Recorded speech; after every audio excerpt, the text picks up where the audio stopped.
Guys, we are near the San Diego Bay here. We have been hanging out with the Coast Guard, San Diego Lifeguards, or most of the lifeguard agencies here in San Diego, as well as Harbor Police. Now, right here, what you're looking at right behind me is really the tail end of this operation, or exercise, rather, I should say. But this is really an exercise that prepares them for a life or death emergency. This is actually a really good time to have this, especially with summer approaching and the Memorial Day festivities starting next month. But if you think about it, we also have 35 miles of coastline here, 2 shipping terminals. So we have a lot of maritime that comes in, like tourism, commercial fishing. So if there's a situation involving several people that needs rescuing, well, it's all hands on deck.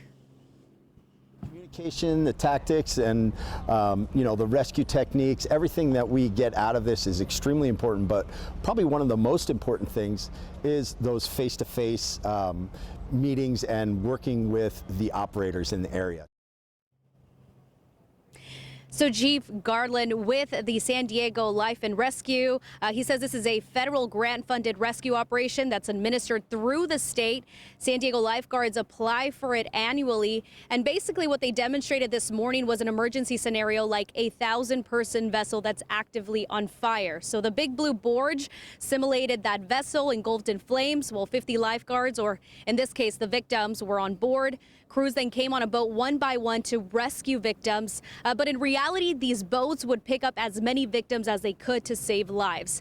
Now, this is really for maritime agencies to exercise their communication and rescue tactic.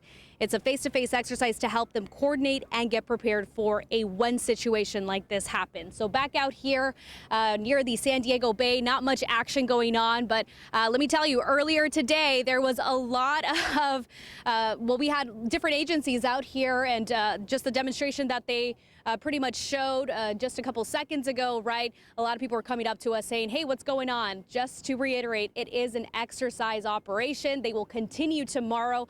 And I heard that tomorrow they're going to actually have fire effects. So if you're here near the Hilton Bay Boardwalk, just remember this is an exercise operation. So it's going to be a lot more dramatic tomorrow.